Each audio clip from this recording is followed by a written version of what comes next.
I think I'm live now. Hello everyone. Welcome to my YouTube live on this Friday, the 19th of September 2025.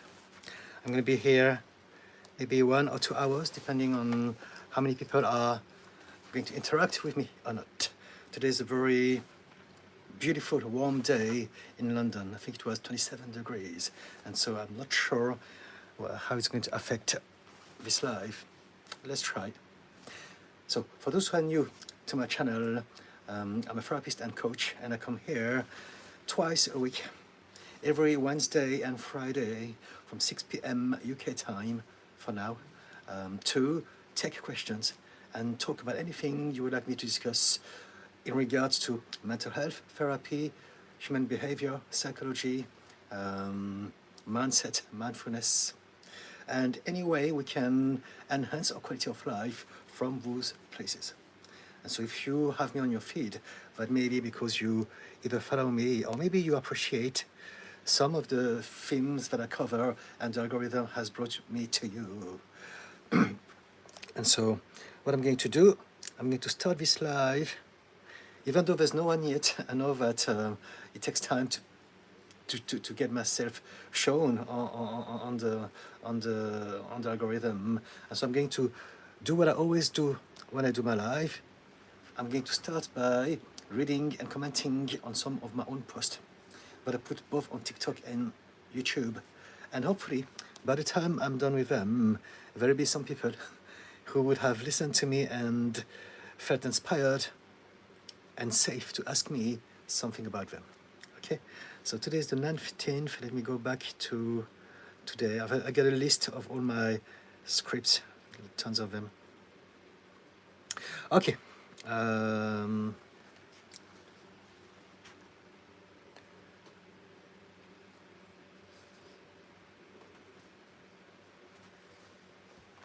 It's weird because it doesn't look like.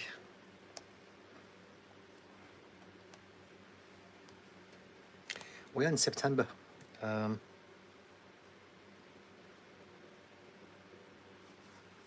All right, let's get started. I'm going to read whichever I come across. Okay, first post goes like this. Outcomes are the result of habit. Don't worry about outcomes. Focus on habit. And this is very important because we all have goals. There are all things that we want to change, that we want to implement in our life, and we are obsessed with the outcomes. And we don't realize that the more we focus on the outcomes, the more we are making it harder for ourselves. Just 1 second, please. There's a lot of sirens outside, so I need an earplug. I've got ADHD, and it can take my attention away. And so we focus on outcomes. This is what I want to do. This is my goals. This is what I want to accomplish. And more often than not, it causes problems on one hand because we are thinking, I'm not there yet. We're creating pressure. We're creating impatience. But also, we are diluting our focus. Instead of focusing on the outcomes, we should be focusing on what we do instead. Because outcomes are the result, the byproduct of what we do. And so it doesn't matter what the outcomes are as long as we're focusing on what we are doing. That will, if we do this, we're going to use most of our energy and focus to do that thing, so we'll be better at doing that thing. And so instead of focusing on the outcomes, focus on what you do. And the one thing that gets everything to work at some point, whatever that we want to create in our life, is consistency. It is the only one element that everyone and anyone who's been successful in the field have in common: consistency. And so how do we become consistent at something? We create habits. We create systems. We don't wait for motivation. We don't wait for the conditions to be perfect. We just create system to keep growing, to keep learning, to keep finding out what we need to have to add to our system so that our system becomes better. And so back to the post. Outcomes are the results of habits. Don't worry about outcomes, focus on habits. Create system and utilize a growth mindset so that your system becomes better and better all the time. and also come from a place of love and enjoyment and excitement. And so choose something that you enjoy. We can't force ourselves to do something that we don't like for very long. The energy that drives our intent is paramount to the quality of what comes out of it. And so if we do something because we have to, we don't like it, but we are reinforcing ourselves, we can make it happen, but it's not going to go very far, and it's not going to be that great. If we choose something that we love, on the other hand, now it's going to be a whole different story, and the very journey itself will be much more enjoyable. And yes, so that's the first post. Second post, you are not a body and a mind. There's no separation. So when you move your body, you're also moving your mind. Move for your mental health. And this is about highlighting the importance of moving our body for not only our physical health, but also our mental and emotional health and state. There's such a strong body of evidence now that really confirms how exercising, moving, walking outside, just doing stuff, as opposed to being stuck on a chair in the dark at home, makes such a difference. And so we really, really want to understand that now there's no mental health and physical health. It's all the same thing. When you look after your physical health, you are looking after your mental health. And when you're looking after your mental health, you are also looking after your physical health. Now, it's not just one thing, you want to do both. But understanding that we are one thing that is both a body and a mind and a soul and whatever that you can describe yourself like, it doesn't matter. You're still one entity. And it's only the perspective from which you are looking at yourself from that we determine whether you're a body or a mind. If you look at yourself from a biological perspective, you're a body. If you look at yourself from a psychological perspective, you're a mind. If you look at yourself from the societal perspective, you're a citizen. If you look at yourself from an atomic perspective, you're energy, and so on and so forth. And so we are just one thing. And realizing this is a game changer, because if you struggle with your mental health, now, even if you don't have access to mental health professionals, you can still do some things about your very physical health that will elevate and ameliorate your quality of life straight away already. And that'll be something, and something is better than nothing. And also, if you do that, you are moving onto something. So you're moving literally and figuratively. You're moving forward towards wanting to change your state. And the third post that we put out today at 7 o'clock, so I need to set.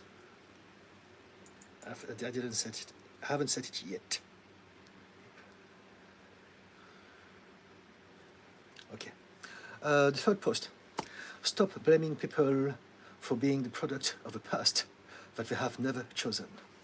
And so, again, one of my very common topic that I talk about all the time is that we are all the result of our past, of our upbringing, of our environment, of our surroundings. And so, if we can understand that, we stop blaming people, because we are replacing judging with understanding. We are all the result of whatever happened to us, and no one has chosen our birth, or parents, or education, or culture, or trauma, or bullies. We never chose anything at all. And so we are the result of the big lottery of the universe. And so we shouldn't be, if we have enough emotional intelligence, we should be trying our best to understand people and see them past their behavior, to try to understand what happened to them, instead of, why are you like that? What's wrong with you?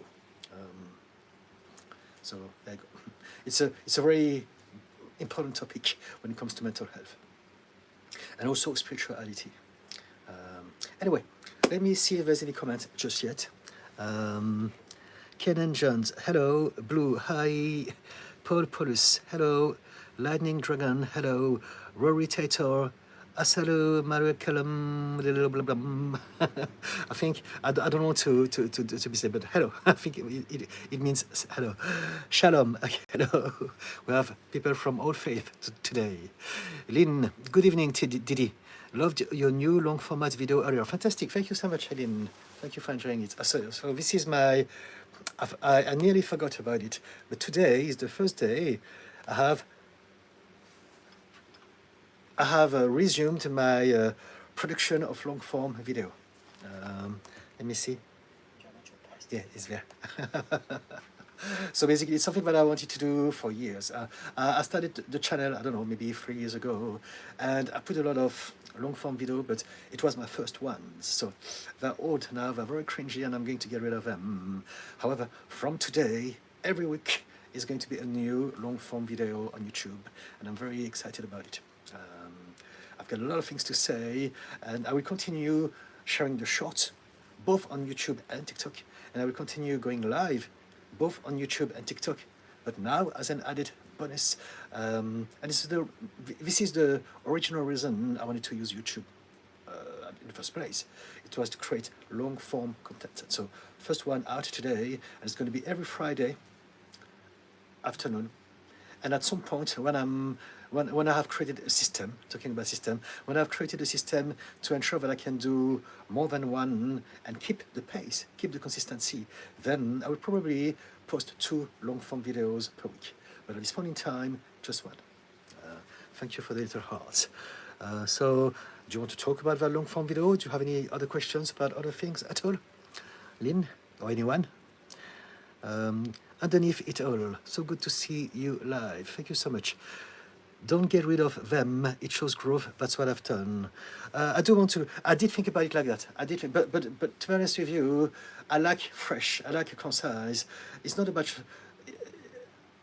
I'm very transparent into who I am. I'm not trying to hide my growth, and I may leave one just to highlight this. However, because I understand the algorithm, I understand the dynamic between YouTube people and the creator, I want to make sure that my page is neat, so that when we come across it for the first time, they know that I am to the level at which they expect me to be, based on the sort of content that they're looking for.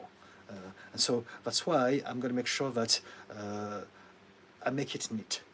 But I may leave 1 or 2 so that people can see the difference. It's really not about hiding. It's to make sure that I optimize my page, because it is still a game of content creation and me finding optimal way to expose my work to the world. So that's why I'm thinking about doing this. But thank you for the advice, for the comments. I did think about it, and I do understand where you're coming from. Underneath it's all 12 central. I don't understand. What does it mean, 12 central? Would you explain to me what you mean by this? DA, you just need to pace yourself, young grasshopper. Do too much. So you're referring to Kung Fu, the series with David Carradine. Do too much, slowly, catch a money, understand your oneness. All right, okay. Okay, fair enough. Yep, I'm not sure what to do with that comment. Lynn, I did leave a comment on the video. It was very insightful. Thank you. Thank you so much. I appreciate your support. I don't know if it makes sense. Thank you. I understand. N. So I don't know what the N means. I'm sure it's going to be clarified at some point. Oh, it's been taken away. What time zone are you in? Central time zone or Eastern? Okay, I get it. UK time. UK time. And so I don't know what is UK time for you, but it's GMT. So we're not in GMT yet. At the moment we're BST, British Summertime.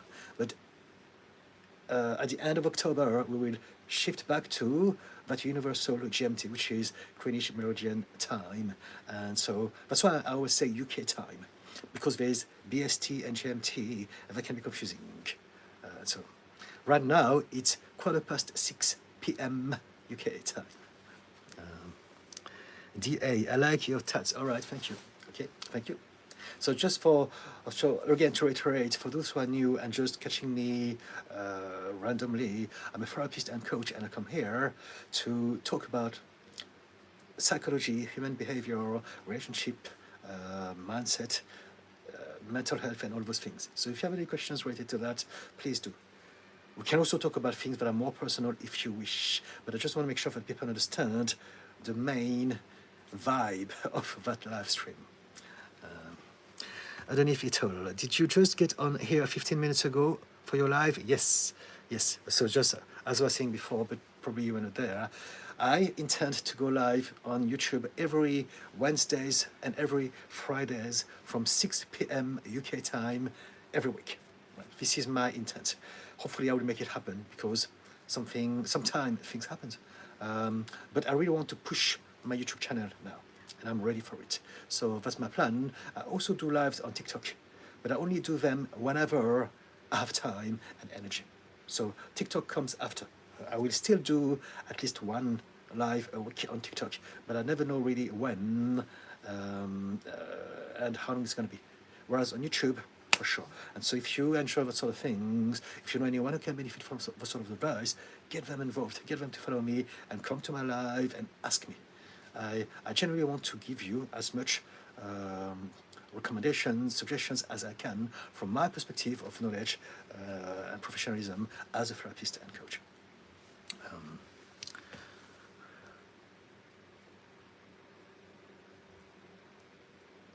And then if it's all, I have a question. Okay, please do.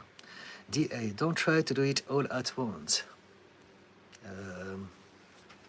Again, I'm not sure what to do with your comments, but okay, fair enough. And then if it's all, if a person is in a marriage and one has changed communication and the other is unwilling to see how their actions and words hurt, and they're unwilling to do therapy, any suggestions? People need to remember why they are in a relationship for. So very often we get caught by the momentum of our actions, and then we have a lot of belief that are something like, this is how it goes, it's normal, I have seen people in my life accepting the sort of situation, so I'm going to sort of accept it as well. But really, we want to remind ourselves, why am I in that relationship for? And we want to remind ourselves that we all change. And so we want to communicate. You want to sit down on the table and remind each other, okay, something is not going well. We need to communicate. Because we do take each other's for granted. Especially if we come from a very religious background and we get married for better or worse. So it means that if we get married for better or worse, depending on the mindset that some people have, so people may think, oh, that's it, now we're going to be together forever, no matter what I do. It doesn't matter. Now I've got a contract, I've got a piece of paper that says that they have said yes, so now I can behave whichever I want, is for better, for worse. And because of that, people get sloppy in their interactions with their partner, but also with the way they see themselves in that relationship. And so we want to sit down and say, okay, this is not working for me, we need to talk, we need to do something about it. And if it's not happening, then we want to listen to our body, listen to our heart. Do I want to continue this? Is it worth it? Do I want to sacrifice my happiness? Maybe yes, maybe not, I don't know. But we want to ask ourselves with a clear mind, in a calm state, is my love and my relationship so important that I can accept this? Or do I feel that there's something missing out and this is wrong?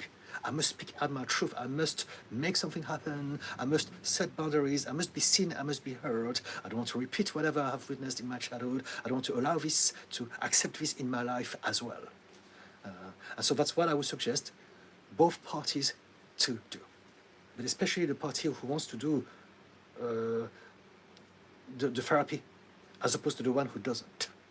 One doesn't, because that person is the one in the couple who has given up and doesn't care and take things for granted.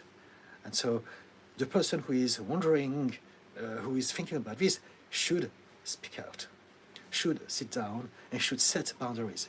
This is me, I love you, and we used to be very happy. What happened? Why are we like that now?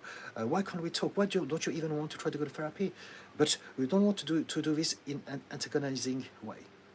Because if we are going to push the person, we need to go to therapy, maybe that person is going to resist and going to think, oh, that person doesn't love me for who I am, they want to change me. This may be something that is happening at a subconscious emotional, in an emotional way, and that will create more resentment, confusion, misinterpretation of what is being said in the moment. And so basically sit down, talk, but talk without emotions, as calm as possible. Just state the fact It's not doing well, and I'm not happy about this. And I do care for you. I'm not your enemy. I'm not trying to judge you. I'm not trying to change you. I want us to work together. It's not just you or me. It's the two of us. And so this is also a very important element in a relationship. Whenever people are disagreeing or not connecting, it's because of the other.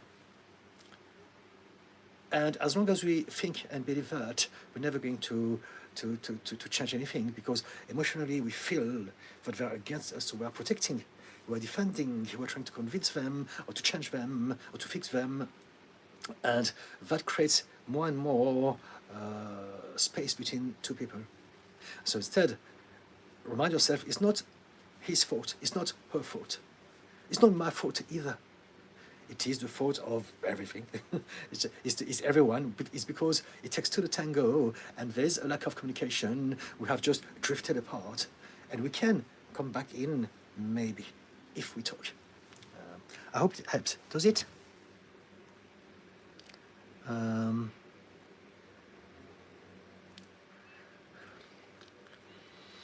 DA, you've gone apart, go back to the start of the relationship and work forward on a united path, otherwise it won't work. Okay, so this is DA's perspective, opinion. I know DA, deep down, I still have like 5% hope still. Also, it's for you underneath it all, okay? Thank you, okay, thank you. DA, you strong girl, appreciate you, DA, and Didi can. All right, okay. So thank you, DA, for coming from a good place and saying how you think about this. And supporting underneath it all. K-pop non-stop. Yes, thank you. Okay, thank you. Underneath it all, thank you. Yes, thumbs up. Fantastic, fantastic. Okay. I'm gonna have a small sip of coffee, and again, guys, ask me anything. Yeah. There's nothing in life that we can't change when we change the way we look at that thing. And those are essentially, again, the premises, the basis of psychology, of healing, of personal growth, of anything. The only one thing we need to do to expand our reality and our power and our creations is to change how we look at things, change the perspective. Underneath it all, would you be willing to recommend any books for myself? Sure. So, in regards to what do you want to, what sort of books do you need? We're talking about relationships. I don't have any books in mind right now that are to do with what I just talked about in relation to your question. I think the main thing that I can do, instead of reading book and trying to get more information, talk to your partner. You don't need to read more, just talk to them, and as you talk to them, you're learning what to say, what not to say, what not to repeat, how to connect emotionally. I think as we do, we learn, and there are many ways. There could be a book that I could suggest to teach you about emotional intelligence and talking to people and communication and those sort of things. But in reality, you will learn how to communicate to that person specifically by doing it. And so that's my suggestion. Practice mindfulness. Maybe there are some things about you that you want to talk about that is going to be more important to address. Maybe there's some emotional blocks about you that is preventing you to set the boundaries, to speak out. Are there such things? Because when we're in a relationship, sometimes we just forget, we don't know that we all change and we can always reset. But sometimes we have an awareness of that, but we just can't. And so if that's the case, we want to address why. In your case, maybe you have some baggage, some blocks that are preventing you, holding yourself from behaving like the way you should be and expressing yourself and talking your truth and setting your boundaries.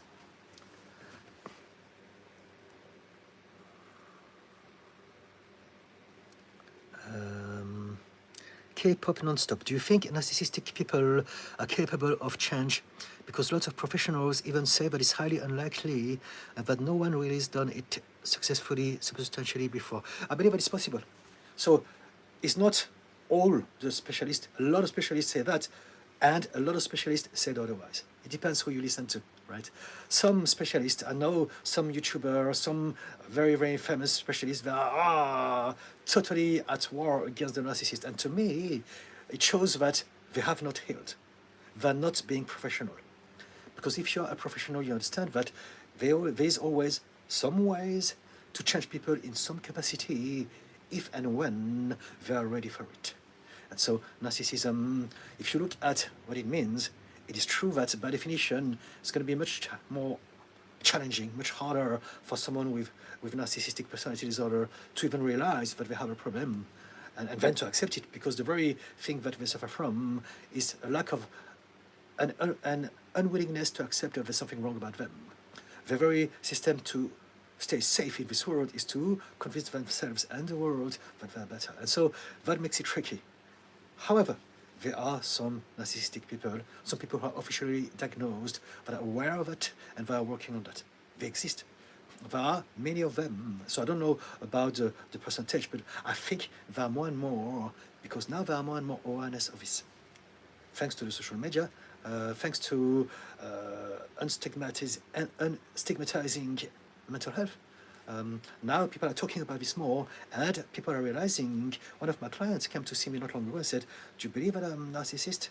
I think I am. So now we are started in that direction with that conversation together. But it is absolutely possible to have an understanding and to change some aspect. Right?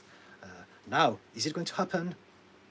This is a whole different question. We don't know. It depends. But when you look at stuff on the internet, there's a lot of specialists who say they can't change. And some of them are really, really hardcore. Oh, they're bad. Oh, yes, there's nothing you can do about it. And those people, they're not professional. They have not heard from their own trauma, and they shouldn't be addressing that. They should be addressing other stuff whilst working on their own trauma. Because now they are sending the wrong message. It's like burn the witches. Some people are born evil or they become, and there's nothing we can do. And this is totally the opposite of what we are about.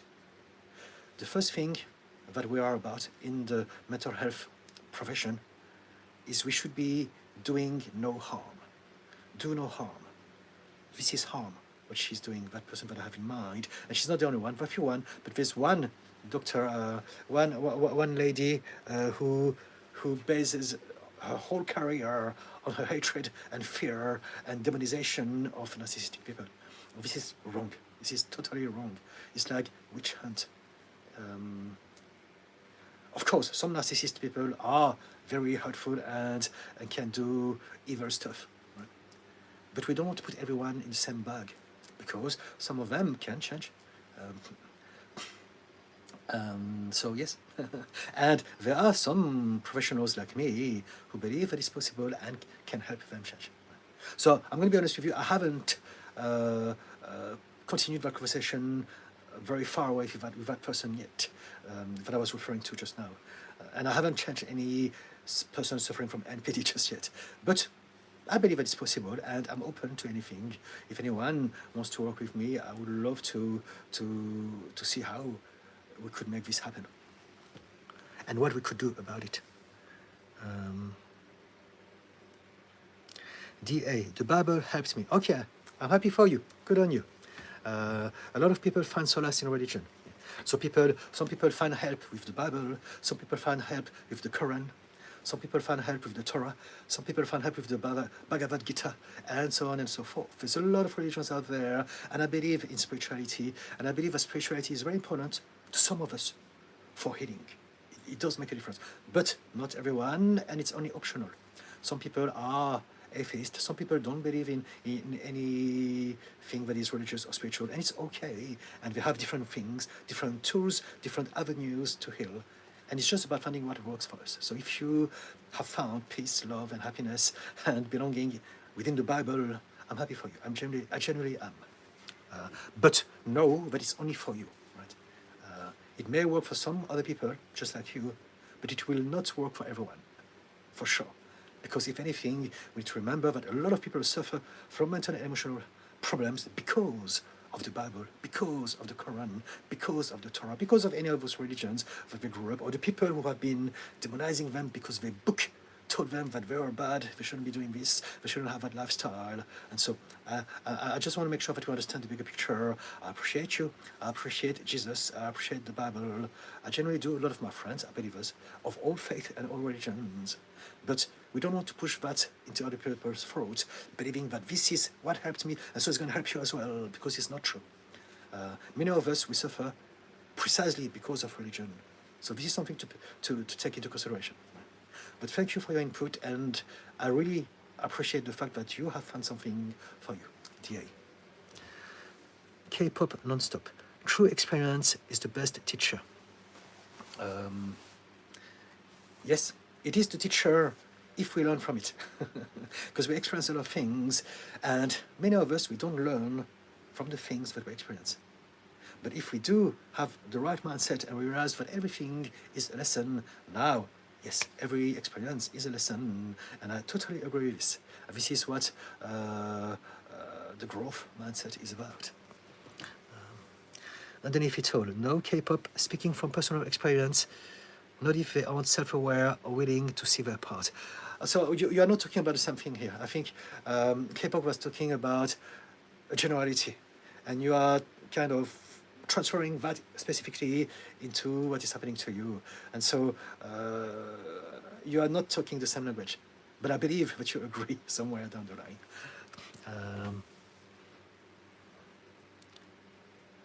But this is what I said, essentially. I said experiences are transformative if we see them as experience. And so you agree, right?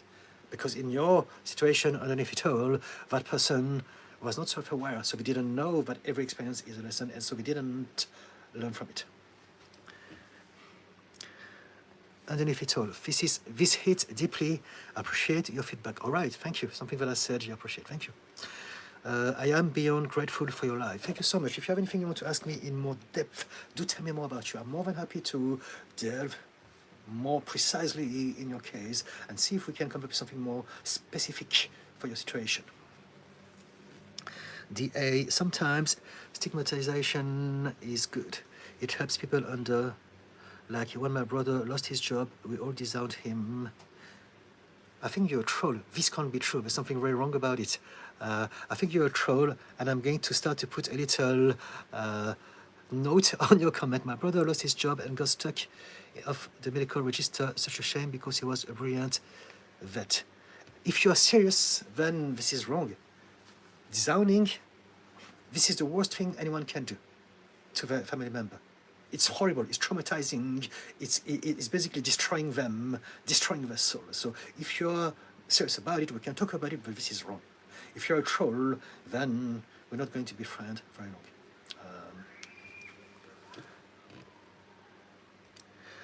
Mogi, let go the cocaine.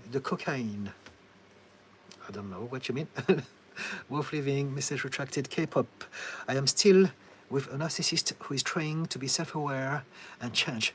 So I agree with you, but it's been very triggering and difficult to stay with him because of my own fears/trauma. Okay, so your enlightened insight was very healing to hear and resonated deeply. Thank you, fantastic, thank you. So this is the thing. People can change, but it doesn't mean that we can change them. Right?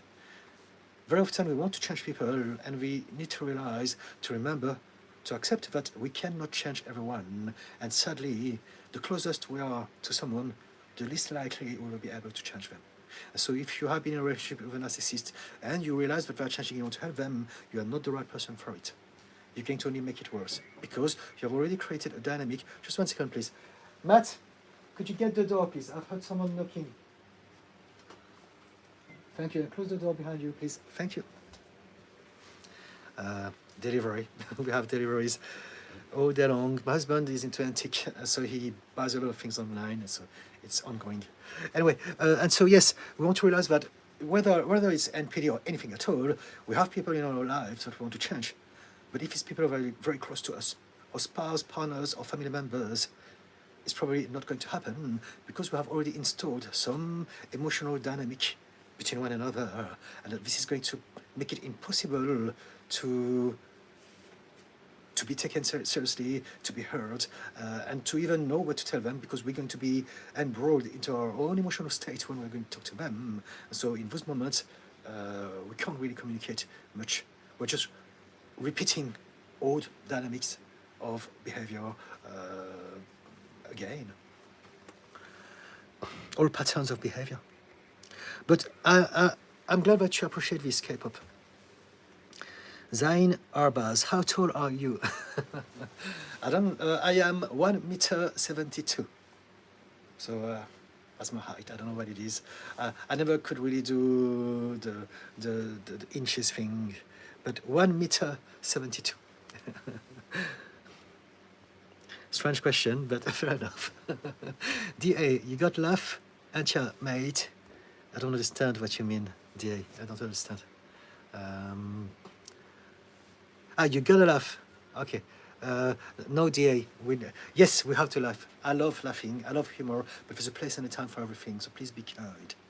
This is a space that I'm creating, and it's gotta be safe for everyone, because we're talking about problems, about heartache, about hurt, trauma, anger, and all those things. And so, so please be kind. There's a time and a place for everything. I love silly jokes, but not here. Thank you. And if you have any questions for you, I would love to address them. Benjamin Kibler, deal with this. Deal with this. Benjamin, she goes through ups and downs and wanting to be better, but then eventually goes back to her old behavior. She will wish things like winning the lottery or going back to her old life in the past when she was younger. She just turned 50 years old. What are you talking about? I don't understand, Benjamin. Are you talking about something that you want me to address? And what does deal with this? Are you addressing someone else or are you addressing me? I don't understand. Sorry, Benjamin. Do you want to make yourself more clear, perhaps? Barry Cole, thanks for your short on attention and affection. Thank you. We can talk about it if you want.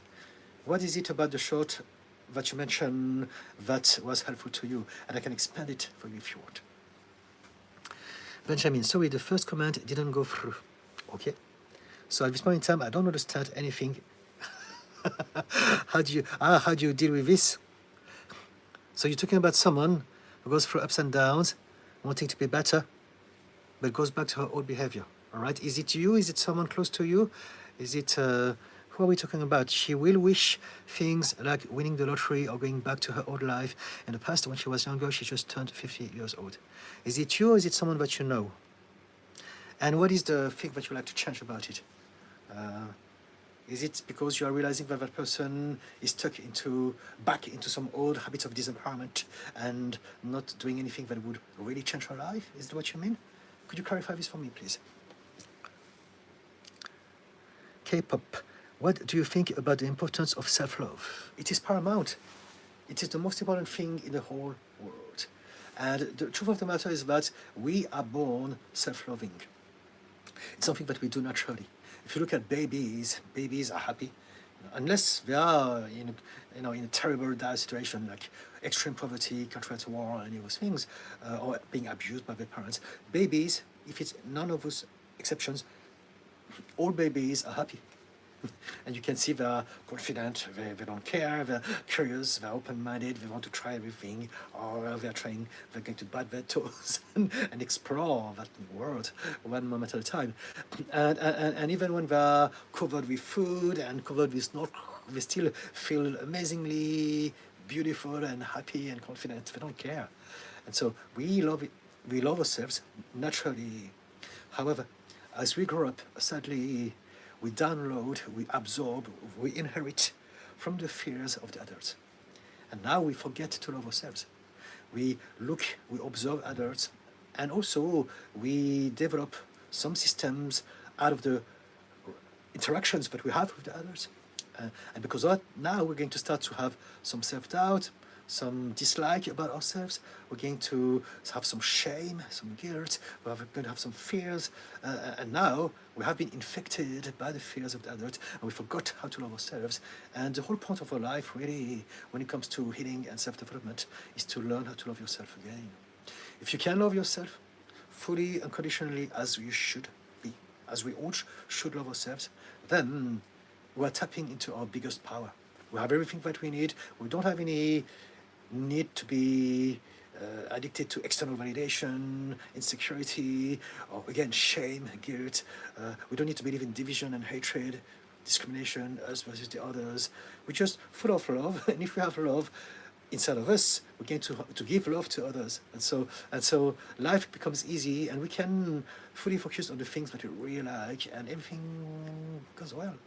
And so learning how to love yourself is, in a nutshell, in a simplified sentence, pretty much what we want to do all of our life. Because when we do that, everything else will just happen naturally, organically, just like that. The only reason we are holding ourselves back, the only reason we suffer, the only reason we have problems in our life is because we don't love ourselves. If you love yourself, and you may say, oh, but it's because of the bad people. But if you love yourself, you don't spend time with bad people. You don't give them a chance. You don't care about them. You can give them compassion from afar, but then you go back to your place where you're going to love yourself and do things that are good for you. And you will accept only the people who are on the same wavelength as you.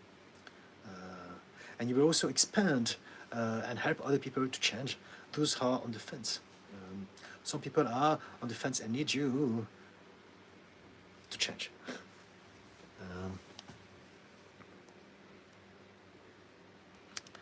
Benjamin Keebler. She's going to the gym for a few days, then all of a sudden stops for weeks.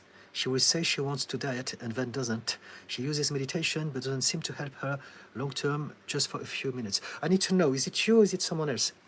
Oh, no, Benjamin. It's a mess name, so it's someone else. It's someone that you know, right? So what you want to do? Is the problem you want to change her, or you want to change how you feel about her? Because here's the thing. When it comes to people in our lives, we always want to change them. We don't realize that we can only do two things with people. We can only really love them or leave them. We want to accept them for who they are instead of changing them. And so what you could do is to maybe, so it depends. I need to know more, because at the moment I just have a lot of information. She does this, she does that, she doesn't do that. And so I'm not sure where we are going, but I want to talk about this. But the first thing I want you to realize is that it's true. People do that. Do you still love that person? Are you still willing to accept them despite all of this? If that's the case, then we can continue that conversation, and we can help guide her. We can help be there for her. My recommendation for you is that no matter what you're going to tell me next, is be there for her. Accept her, love her, and know that if she asks you anything, you can give her some recommendations, but don't try to push it down her throat. Don't try to tell her, you must change, your life is rubbish, your habits are terrible, because you're going to only create more resentment and push her away from you. So instead, tell her, I see that you're struggling, I'm here for you, and I accept you, just like you are. It's all good. However, if you need some help, if you need some recommendations, do ask me, and I will do my best to give you some advice, if I have the answer. Does that help? Is that what you meant? I can be more specific, but I'm waiting for you to give me more details, hopefully, that will show me the direction of your thoughts. DA, self-love, always. Okay, we'll grant something. Thank you. Remember, if you have no confidence in yourself, you are twice defeated in the race of life. It's true. But this is not that. We all know this. The problem is that we don't know how to love ourselves. We know that we should love ourselves, but we just don't know. And it's all also happening at the subconscious level. So subconscious is out of reach of conscious. So what we know exists here, what we believe exists there. And that's why so many of us are struggling, right? So if it's easy for you to know, good on you. It means that you don't have the obstacles that some of us have, which is that we are so lost and so overwhelmed by our trauma, by our past, by our condition, that we don't even know how to deal with that information. Self-love, what does it mean? Where do I get started? But it's true that if you have that awareness, if you can do this, yes, of course, as I said just before, self-love is fantastic. But my point here is to realize that we don't want to say things like, of course, oh, it's obvious, common sense, that's self-love. Because for some of us, it is genuinely something that is alien.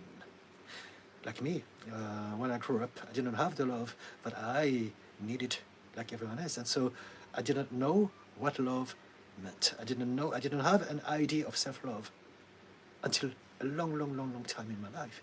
I didn't know what it meant. And then when I realized that there were such things, I didn't know how to get it. I had no idea. It was a different language. All I had was self-hatred. I don't know, despising myself. Self-hatred, self-blame. And I projected that onto others as well. And so, yeah. So love is the answer, but we need to be compassionate and empathic and make sure that we are able to communicate with people in a way that we can get us, as opposed to, and I'm not saying that you are doing this, but I just highlight anything that I see to share my thoughts about mental health in general.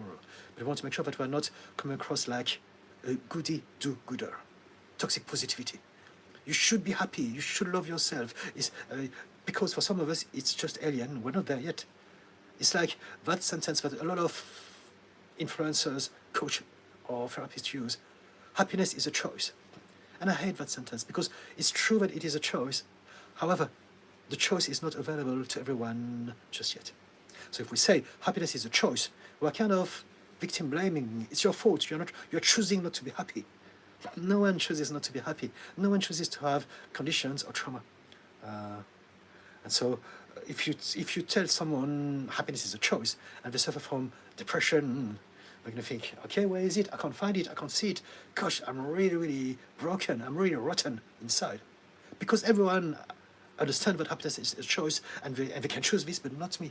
So now it's going to make them worse. And so this is what we call toxic positivity. And we don't do this on purpose, more often than not. I used to say the same things as well a lot, because I didn't realize, I didn't know yet then. But then when we know, we want to realize that not everyone is ready for the positivity. We want to just maybe observe the person and put ourselves into their shoes. Empathy is the solution. Empathy helps us understand things from their perspective and find the right words, the right language, the right topic, the right time to say certain things. I hope it makes sense. Otherwise, we come across like goody do-gooders, know-it-all. Mr. What's his name? Mr. In The Simpsons. There's the annoying neighbor, Flounders. He's always happy, everything is always fine. We're going to come across like a Flounders. But I do agree with you, of course, DA, that self-love is the thing that we want to reach at some point. Yes. K-pop, beautifully said, thank you. It is the essence of life in itself, and all our problems come from the lack of it. Yes. Self-love is self-acceptance, and we can only be ourselves and start our lives and fulfill our destiny when we have done this. Otherwise, we're just surviving, or we are fulfilling someone else's dreams, and we're not living our life. Shan Mugan Raghunathan, thank you so much for making content. Thank you. You always shed wisdom in my life. Thank you so much. Thank you so much. Shan Mugan. Inspired by insomnia. Hello. Is there power in being silent and nonchalant, even if you really care? Women like me more when I don't care and are happy to disappear. When I show emotions, it's like they get drunk on power. If that's the case, you're hanging around with the wrong women. It's not that they are wrong. They are dealing with their own trauma. They are dealing with their own baggage. And so we live in a very toxic society that is patriarchal, that is designed to manipulate people and control them and make them feel terrible by creating the illusion of division. Men are like that, women are like that. All men should be like that, all women should be like that. Men, they're always bad from people who suffer from them, and women, and it's not like that. We're just all different. But in a patriarchal system, men must be strong, men must be powerful, men must be successful. And then women, they must be submissive, they must come behind. And so if you are a man and you suffer from patriarchy, you have something that is called toxic masculinity. If you're a woman and you suffer from this, you have something called toxic femininity. And so toxic femininity is toxic masculinity for women. It's not feminist, it's the same. And so the idea of someone who is toxic masculine, a man, would then think, I'm powerful, woman comes number two, I'm in charge. And women who accept that and think, I'm the woman, I'm going to be at home, I'm going to wash the dishes, look after the kids, this is my meaning in this existence. They suffer from toxic femininity. And those women, they will want their man to be impressive, to be rich, to buy them things, because it fits that narrative. But it's only some women, it's only some men. You don't want to fall into the trap into believing that all women are like that. Just like we don't want to believe that all men are like whatever. We are just all different. And so if you have come across a lot of women who would dismiss you for expressing your feelings, for being vulnerable, that's because they suffer from toxic femininity. And they have to deal with their own journey. We don't want to judge them, but they may not be the best people for you at this point in time because you are still suffering from your own toxic masculinity. I hope it makes sense. So instead of thinking, all women are like that, should I change my behavior because so far when I behave like that, when I'm silent and nonchalant, they like me more, I'd say you're looking in the wrong place. Instead, learn how to let go of some beliefs that are holding you back. Learn how to be yourself. Learn how to love yourself. Learn how to accept yourself. Learn how to be honest, transparent, authentic. Just yourself. And you will meet all sorts of people and women. Some of them will laugh at you, will dismiss you. They're not for you. Some of them will see you and will think, gosh, that guy, he's honest, he's true, he's authentic, I really like him. And you will start to attract the right people in your life. That's it. There are zillions of people out there. We keep on attracting and noticing and inviting the same sort of people in our life because we have a mindset that is creating some filters, and we're going to only see the people who confirm the narrative that we have about our life. But if you can change yourself, you're going to change how you see yourself. And now you're going to see other people, and you're going to allow better people. You're going to allow some women who will accept you, appreciate you, and even love you exactly for who you are.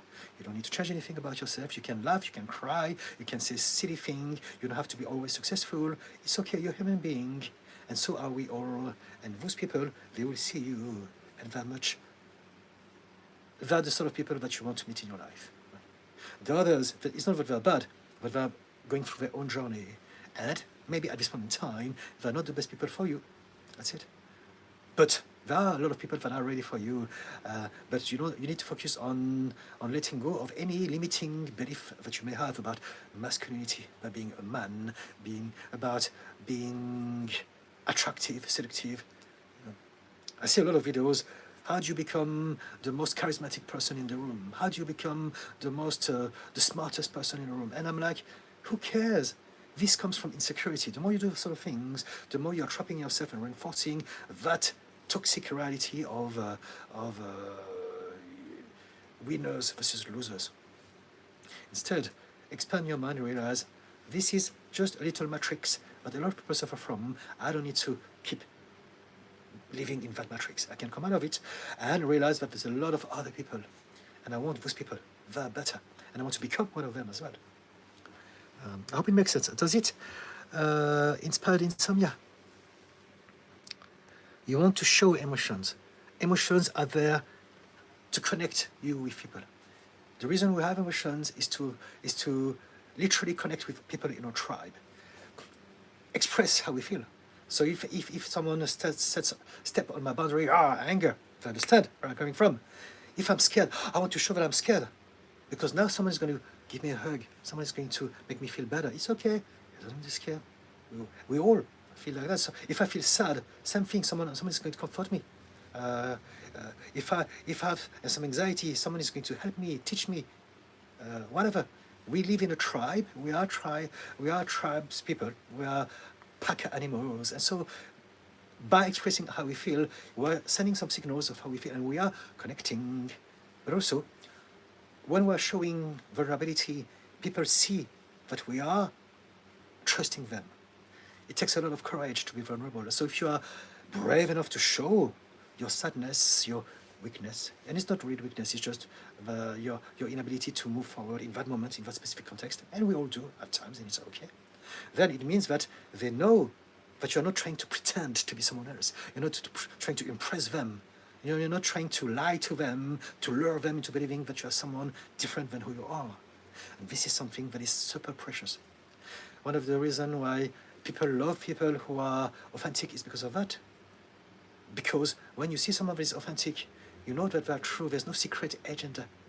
They're not trying to stab you in the back. They're not trying to sell you anything. This is what you see. What you see is what you get. This is why a lot of celebs that are clumsy, that say silly things, are so loved. Because we can see that they're not perfect.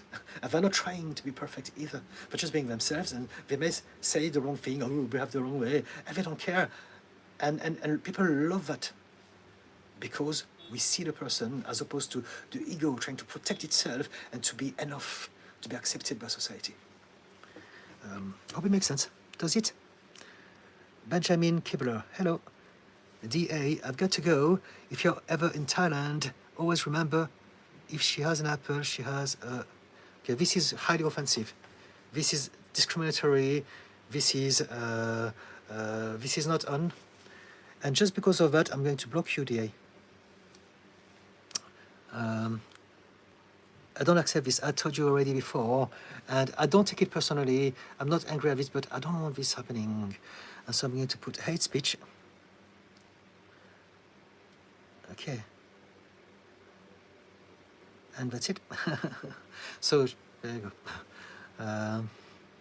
So he disappeared. So, I don't know, maybe the system get him out and blocked him, which is good. But we don't want those sort of jokes. People don't realize that. So if he was a little bit more, I don't know, kinder, if he trusted me a bit more, I would have been able to talk about it and get him to see what I mean. But I also need to show everyone else that I have boundaries and I want to create a safe space for everyone else. And so jokes can be very, very harmful. I just created a post that goes like this. If you can't see the racism in your jokes, if you can't see the transphobia in your jokes, if you can't see the ableism or the misogyny in your jokes, then you can't see them in you either. There you go. Anyway, let's move on. Lynn, thank you for the little heart, anyone who's watching. Lynn, I didn't know how to like myself, let alone love myself at a young age. Okay. My mum would say self-praise is no honor. I'm so sorry. And I felt I couldn't feel proud of my achievements. Yes, sadly, it's something that is passed on generationally. So that's one of the way generational trauma is expressed and passed on. By the way people talk to each other and raised each other as well. And so I'm sure that she came from a good place as far as she was concerned, but it hurts you and it hurts her as well. And so I hope that now you have done some work on yourself so that you stop the tradition of hurt, you stop the curse. Thank you for the heart. Direshni Naker, hi. Shanmugan Raghunathan. So DA is still here. So I'm going to hide user on this channel. Okay. That's it. Hopefully, I don't need to take any more steps in regards to DA. Shanmugan. Hi, I'm curious on why some people are attracted to people who are a bit broken, as if they could fix them, even though they know they can't fix them. It's a very good question. Okay, let's talk about this. Some people want to fix others, even though they know that they can't fix them. It's because there's a difference between what we know and what we believe. So what we know is the realm of the conscious mind. What we believe, what we accept, what we feel is the realm of the emotional subconscious mind. So I know that I shouldn't be, that I can't help them. But I feel like I want to. So this is why we end up doing, even though we know that it's not possible. That's why. Very often there's a discrepancy between those both mind and this creates a lot of problems in our lives. So that is the same if, let's say, I want to start something or I want to stop something. I want to start to go to the gym. I know that all I need to do is to go to the gym to change my shape, but I'm not doing it because my heart says no. It says, I'm not bothered, or I'd rather do something else. And the opposite is true. I know that I should stop smoking, but I can't because my body still believes that there's something good about smoking. It's reconnecting me to some memories, to some people in the past, whatever that it may be. And so the difference is this. If some people are trying to do something but they can't do it, or if they don't want to do something and they can't help doing it, it's because there's discrepancy between what they want and how they feel about it. So that's why emotional intelligence and self-awareness is so important. We are creatures of emotions, feelings, and sensations first and foremost. Whatever we know is worth little, if not nothing, until we believe it, until we accept it, until we feel good about that thought.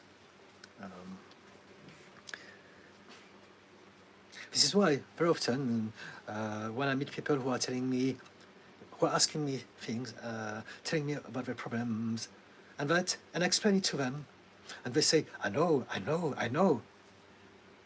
At some point I say to them, so if you know, why is your life so shit? Why is it such in a state of disarray? Because you know. Because you just know. You don't accept, you don't believe. That's why.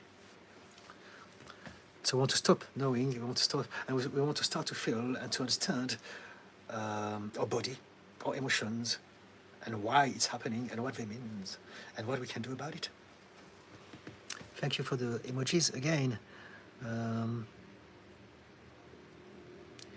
Dear Reshni, what is the correct way then?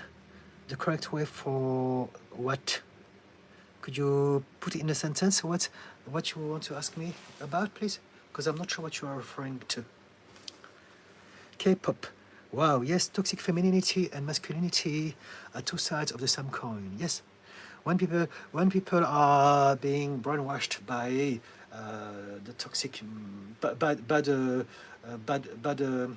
something called the manosphere, by all those guys who are promoting the propaganda, the agenda of toxic masculinity, they're going to say toxic femininity is the feminist, and it's not like that. It is actually the same as toxic masculinity but for women. Feminists, they don't have a problem with men. They have a problem with the system. And they want to help everyone, men, women, children, everyone in the society suffers from toxic masculinity. But the solution lies with men, because they hold the power, they hold the narrative, and they are the ones who are still ruling this world at this point in time. So, yes, could you please share what it took for you to realize how important self-love was for healing? It was gradual. It was gradual. I had an awareness, and it faded. It came on and off. You know, every now and then I had. I think it was always there. Maybe not from a cognitive perspective, but I felt that there's something about me. I think the only fact that I stayed alive, despite my worst episodes, phases of depression and rage, is because there's a part of me that held me back together, because it knew that there is something about me that can be salvaged. Just 1 second, please. So again, my watch is telling me to put my last TikTok post of the day out. Just 1 sec, please. Okay. Post. Okay. Out. So, back to what I was saying. How did I realize that self-love was important? It's a gradual process, and it's not like someone told me one day or something happened. I think I started to appreciate some things about me, and of course, I did come across a lot of books, people telling me that, but it's not about that, because everyone talks about it all the time. It's about feeling it. It's about being in a state of readiness to understand, it is a thing. As opposed to being cynical, love, be happy, love, all those things. For people who suffer, we hate that. We're like, gosh, it's disgusting. Because we never had it, so we're rejecting it as a preemptive measure. But I think at some point, we're always surrounded by those messages. Love yourself, believe in yourself. And I think it's just a matter of me being in a state where I was more able to realize, I can feel something about that message. It's starting to make sense. There's something behind it. And then gradually, I expanded it to that. And then I applied it. And then, ta-da! Thank you for the little heart. Direshni Naker, elaborate on the toxic narcissistic relationship between mother and son. I don't know what to say about this. My mum was a narcissist, and so I could talk about it, but I don't know what to say about it. Do you want to ask me something specific about it? I'm going to say, if you are a son with a narcissistic mother, you're going to have a lot of baggage. And I know this because, but also because I look after a lot of people who have been through such a situation. And so whenever we have a narcissistic parent, and especially the son and the mother, but all of them anyway, it's not a competition, we all suffer. But what happens is that whatever system that we develop to keep ourselves safe from our childhood can develop in many, many different ways. And so we are all different. I don't know what to say about this. I'm sorry. At this point in time, I don't have anything. If you can ask me something specific, I'm more than happy to go in that direction, though. Dear Rashni, do you suffer from that? Do you have a mum that is narcissistic? Or do you know someone whose mum is? Or do you know someone one of your friends who has kids and she's like that? Petr, good evening, everyone. Hello. Jesvin, Jesus is King. Another one. Repent and your lives will be saved. Okay, Jesvin. I hate to do that, but I think I'm going to have to block you. Do I have to do this? Gosh, guys, there's so many of you. Are you real or are you bots? And if you believe in Jesus so much, why do you spend so much time on the internet? Okay, let's talk about this briefly. Religion can exist for two reasons. We can have religion in our life because of spiritual reasons, because we want to connect with the divine, and it's something that is happening from the inside out. It's about connecting with a greater understanding of the universe, of reality, beyond the scope of science and what science has been able to prove so far. So this is good spirituality, teaching us connection, love. When it's not good, it's that. It's when we're doing it out of tribalism. We need to belong to a group. It's a cult. We've been indoctrinated. We're obsessed with that. And I know that is the case because I don't know you. And out of nowhere, Jesus is king. Repent. And for me, it tells me that you have been brainwashed, or you are a troll and you enjoy doing this so for entertainment, to see the reactions of people. So it's either one of them, or you have some mental health conditions, right? So if you are overwhelmed with stress, anxiety, if you are on the spectrum of autism, and you found your people, and they taught you about the way they teach religion. So it's not about love, it's about fear, shame, guilt, repent. I'm just recycling your own words here. So now you're going to be obsessed with that, and sadly you will end up like that. I don't believe that anyone who is healthy and balanced would be behaving like that in life, in society, or online. Even if you like God, if you like Jesus, introduce yourself, talk to me, and then we can talk about all sorts of different things. And if the conversation takes us there, it's okay, we can talk about religion. I'm happy with that. But coming out of nowhere, repent, you're projecting your own fear, shame, anger, fear of hell. And this is very, very terribly unhealthy. A lot of people don't realize they suffer because of religion. And so thank you for giving me the opportunity to talk about it like that, because it was not planned. But here's what I think. And if you carry on, I'll have to block you just because it's polluting the page. But if you do have an interest into the things that I say, and you want to ask me something for you, I would love to do this. I genuinely would. Petr, he's the Lord and Savior, but sometimes I feel so F up. I'm literally in shame just thinking about the Lord. I don't know how to say about it. Justin Anderson, on point. Okay. Sart, what is the meaning of RTT therapist? RTT therapist. RTT means Rapid Transformational Therapy. It's a system that was invented by Marisa Peer, and it's like hypnotherapy on steroid. So it's a blend of hypnosis, regression, and belief reframing at the subconscious level. And so all the problems that we have are originally systems that we have put into place in childhood to go through our childhood. But because we haven't upgraded the systems, it has gone out of whack, out of control, and has developed into all sort of things. And so anything at all, things like depression, anxiety, low self-esteem, overthinking, addiction, self-sabotage, anger, reactivity, stress, anything at all, and also conditions like borderline personality disorder, bipolar, all those things, they are the evolution, the escalation of some original belief that we put into place because back then it made sense.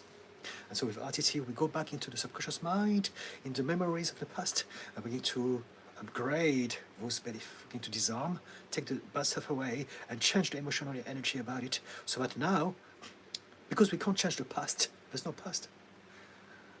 There's only how we perceive ourselves based on how we perceive our past. And so as we change and upgrade that perception of the past, we are changing the personality of the person at a subconscious level. Now, we don't need to keep being anxious anymore. We don't need to be holding on to that phobia anymore. We don't need to have any of those things that are subconscious, that were there to protect us. I hope it makes sense. In a nutshell, that is what RTT is. I can expand on it if you want, if you ask me some specific questions. Sal, yo, Unc, which gang are you in? I'm in the gang of compassion, empathy, love, of understanding, intelligence, human connection, expansion, spirituality, psychology. That's my gang. Lynn, yes, Didi, I have talked about this generational trauma with you before, yes.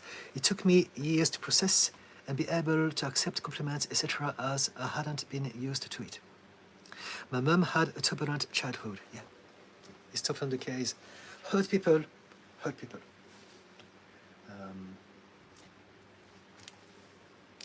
K-pop, can you share what was one of the hardest parts to deal with or heal from in your narcissistic parent relationship?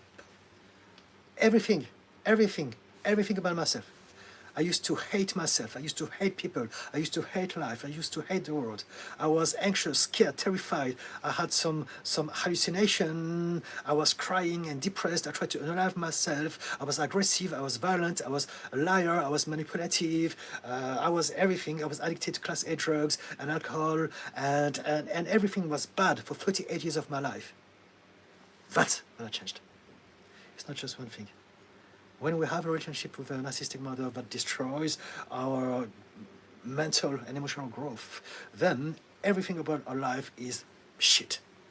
It's all bad. It's all dark. We have a lot of limiting belief, and it's different for everyone. But for me, it was very violent. It was very aggressive. It was very hard. And I ended up in the street. I was homeless. I've done all sorts of things. I was a very different person. And so it's not one thing.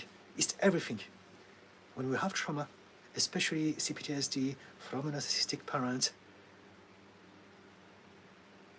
it creates a world of hell. The whole world is shit. Everything is bad. And so, what did I change?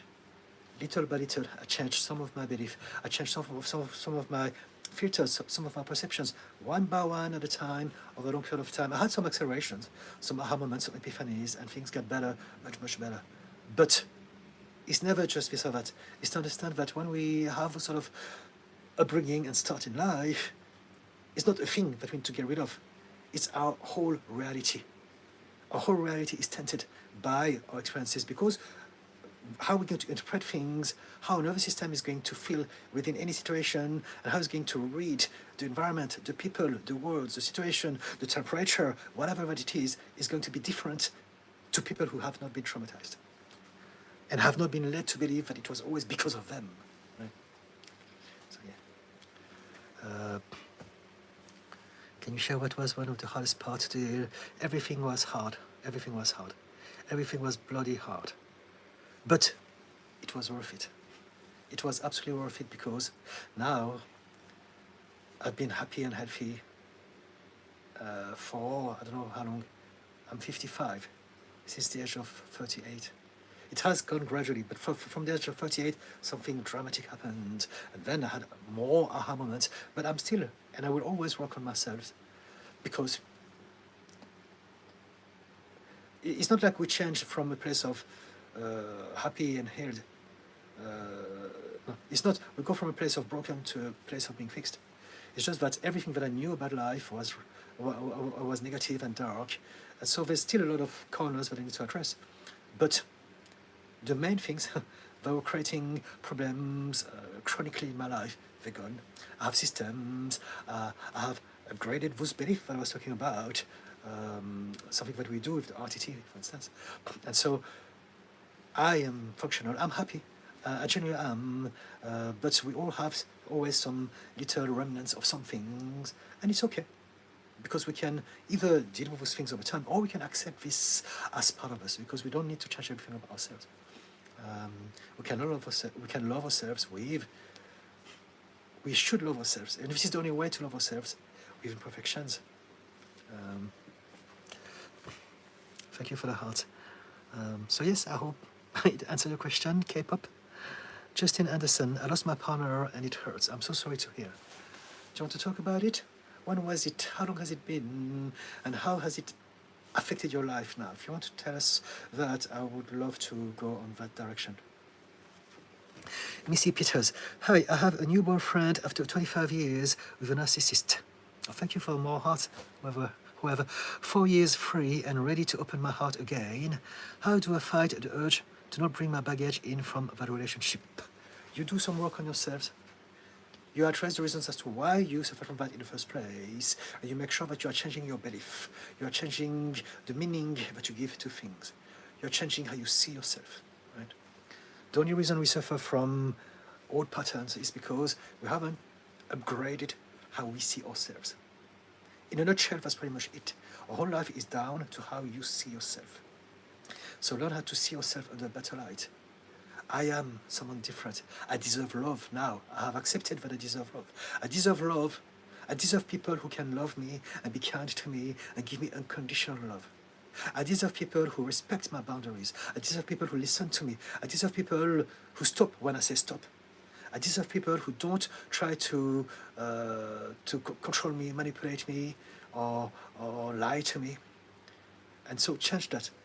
This is your priority. And when you do this, things will just flow naturally, because now you are that person. So whatever you used to accept and tolerate and allow in your life, it's not going to happen, right? People who suffer from a narcissist, they don't suffer from a narcissist. I'm talking about adults, not kids. They suffer because they allow the narcissist in their life. There are narcissists everywhere. There are bad people, bad in bracket. There are people who are toxic to us, for XYZ reason, everywhere. We don't suffer from them. We suffer because we allow them, we invite them, we attract them. We say, hey guys, come here, have a go at me. We do this to ourselves. Because there are also a lot of nice people, good people, but we don't see them because we are programmed into only noticing the people who remind us of some people in our past, of our family when we were a kid. We feel familiar. And so at a subconscious level, we are attracted by what feels familiar. And what feels familiar is down to how you see yourself. Who am I? What is familiar to me? How should I feel? What does love mean to me? What should I feel when I'm experiencing love? Deceit, hurt, manipulation, lack of respect. This is the love that I understand. And so by changing how you see yourself, you are changing all of your habits of emotions and reactions and thoughts about yourself. And as a result, eventually, you will change your behavior and you will change your reality. Okay? Does it work? Does it help? Missy Peters? Justin, laughing face emojis. Thought, 1, 2, 3. But the more you think, there has to be a reason of our existence, right? By the way, cool tattoos. Yes, there is a reason. I talked about it not long ago. I'm happy to repeat it, because probably you're not there. The reason for existence is to experience our human experience. That's it. Whatever that you believe, or whatever you don't believe, is one thing that I think everyone could agree on. We're not here to all be Richard Branson or Taylor Swift or whatever. We're here to live our life, to find out what it is for me. What is it to be Didi Khan? What is it to have the life that I had? What can I do with my life despite my start in life? How can I make it better? How can I expand my understanding of things? And this is what we all do. It's not about the things that we do. It's about or life itself. The point of life, the meaning of life, the purpose of life is just to live and to experience a human experience. That's it. Now, if you look at ourselves from the position of the ego, from the perspective of society, you will think purpose is going to be spectacular, it's going to be special, it's going to be of service to others. No, it doesn't have to be of service to others. Your life is about you, and whatever you do will create all sort of repercussions, the law of cause and effect. And we are all intertwined like that in the universe. We're all connected to one another through our actions or our allowance, non-actions. And so that's the purpose of life, that's the reason of life. Would you agree with this? And thank you for the compliment about the tattoos. So thank you for responding to my questions. Of course, Andrea, my father is a JW preacher, and I am 38 years old woman, and he still loves to jab me with intimidation. I feel disrespected, but it's hard for me to get away from him without losing my mum. You can find a way to connect with your mum. So it's not going to be easy because you've been conditioned, right, if it's your father, and on the top of that, he's a preacher. So he knows how to manipulate people, how to hypnotize them, how to get them to feel a certain way, how to get them to believe things about themselves. So it's going to be very, very hard, but it's possible. You can be kind to your mum, but you can learn how to gradually, over time, not take it personally as far as your dad is concerned. Whatever he says to you, learn how not to give it energy. Learn how not to feed it energy or to give it importance. It's just noise. You react because of the meaning that you give to things that he says. It's important. His dad, he's so powerful. He's always controlled me. He controls everyone. Everyone respects him. Everyone fears him. And so there's nothing I can do. Change that. See him in a different light. Instead of seeing him like dad on the pedestal, almighty dad, the preacher, see him like an old man that is caught into his own delusion, and a lot of people follow him and believe him, and they're all living in their bubble, and it's a cult, and you don't need to believe those nonsense. See him like an old man that is half mad, rambling, he's been doing that all his life, and he's got his own reasons. You don't want to judge him, but what you want to do is to protect your peace, you want to protect your happiness, and you want to make sure that you hold on to the relationship that you have with your mum. And so you don't need to attack him or to reject him. It's difficult to set boundaries with him because he controls your mum, I assume. But what you can do is to learn how to see him at a different perspective. He's not almighty big on a pedestal dad. He's just a tiny little man who's hurt, who's bitter, who's suffered, who needs control and power. He's a narcissistic person, maybe. Or maybe he believes that the only way for him to exist, to be accepted and to be loved, is to control others, is to be superior, is to have power. A lot of men believe that, again, in that patriarchal society. And so see him like a little man who suffered. If you can have compassion for him, feel sorry for him. I'm sorry that you had to live that life. I'm sorry that you have to believe that you are so special, and all these people, they are believing that as well. I'm sorry that you're all living in that imaginary world. But it doesn't affect me. Whatever you say is just noise. It's just noise. It's like, let's say, if a kid tells you something, you're just going to take it with a pinch of salt. It's just a kid, doesn't matter. But let's imagine that your dad says the same thing, now you can take it personally, because it's your dad, or an adult, because you are giving it importance. See what comes out of his mouth like just noise, interference. So it's not easy, because emotionally you have a lot of things to work on. But these are the big lines. That's my recommendation. If you want to connect with your mum without infuriating and aggravating your dad, who seems to have a lot of power, not over just your mum, but over a whole community, then my suggestion to you is to find a way to work on not reacting to him, not taking things personally. And so, and change, so that will change your behavior. But whatever he says, so yeah, all right, yeah, whatever, okay. If you say that, good for you, no worries. But you don't have to take it in, and you don't need to react to it either. Every time you react to your dad or anyone like that, you're reinforcing their power over you, because you're doing exactly what they want you to do. They want you to react. Reaction is a clear sign that they have you under the thumb. And so if you can find a way, and again, it's going to be it's a big work to do, but it's possible. You want to see your dad like a little man who's hurt, who suffered all his life. He's like that because he suffered as well. Probably his dad was horrible to him. Probably his family, his upbringing was horrible. And that's why he ended up like that, right?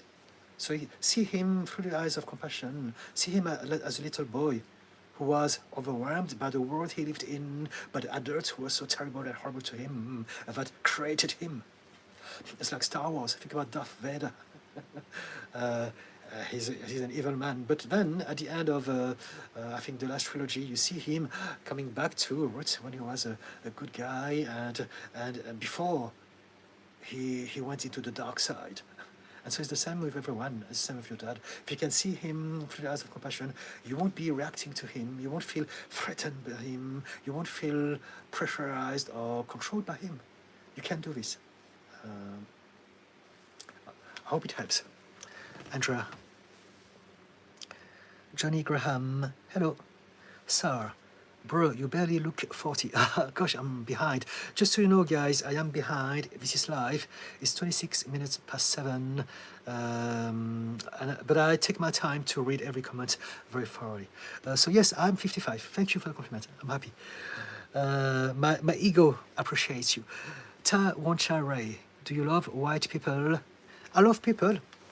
So my husband is white. I love him. I have a lot of friends that grew up in France. I love white people. I love brown people. I love black people. I love yellow people. I love any people. I don't care. But why are you asking me if I like white people? I'm not sure where that question, what sort of energy that question holds.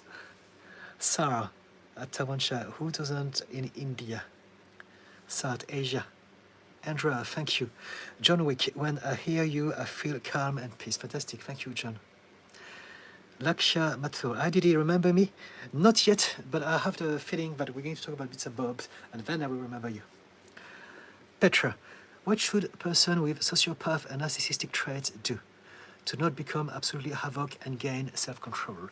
So the first thing, you don't want to have self-control. You want to have self-awareness. You want to understand about yourself. And then when you understand about yourself, then you're going to take some actions to learn about the things that you can do in regards to that if you want to change. That's it. We don't want to control ourselves. We want to learn how to understand ourselves. We want to learn how to accept ourselves, how to love ourselves.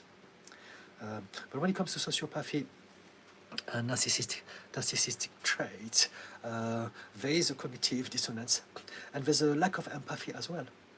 That's why self-awareness is where everything starts. Right? Is it because you know people like that, or do you believe that you are on those spectrums? We can talk about this if you want. We don't choose our conditions, so there are solutions for everyone. Everything is possible. This is what I always say. Everything is possible. Nothing is guaranteed, but everything is possible. Yes, self-awareness, self-acceptance. And then learning to find out what is it that we want to do and how we're going to get there. Andrea, yeah, okay, lol, so true. Okay. JT Valentine, hello, remember me? I remember the name. Sarah, goodbye. May God guide you to the right path. Okay, thank you so much. And namaste to you. K-pop. Do you think that it's possible to have a healthy relationship with PORN? Yes, absolutely. Absolutely. PORN is just a thing, right? It's like everything. The problem is not the thing. The problem is the addiction. If we are doing something to a point that is interfering to a quality of life, and we're obsessed by it, and we think about it all the time, now that it has become a problem. But PORN itself, there's nothing wrong about it. It's just a thing. We get addicted to all sorts of things. If we're addicted to PORN, the addiction is bad. But we can be addicted to alcohol, to drugs. We can be addicted to working, to going to the gym, to shopping online. And so shopping is not bad. But being addicted to shopping, being a shopaholic is a problem. Working is not a problem. We all need to work, most of us. But if we're a workaholic, it's a problem, and it's a real thing. Gymaholic, going to the gym is healthy. However, if we are addicted to it, it's bad. So it's not the thing, it's a relationship with it. And it's the same thing with alcohol and drugs. Some people may try alcohol and even drugs and think, okay, it's an experience. And then they can say, okay, I don't like it, or maybe I like it, but like once a year. Some of my friends, they go to Glastonbury and they take drugs once a year. So I don't think it's the best thing to do, but it's okay. They seem to be managing well, so I'm not judging them. And I used to be a drug addict myself. And so for them, it's the time of the year they can get high, taking some pills. And then the rest of the year, they're back with their family, with a career, and the life I've created for themselves. And why not? It's not the thing. It's our relationship with it. And so PRN, SEX, all of those things, they tend to be very taboo because of religious dogmas. And it's easy to point the fingers. PRN, dirty.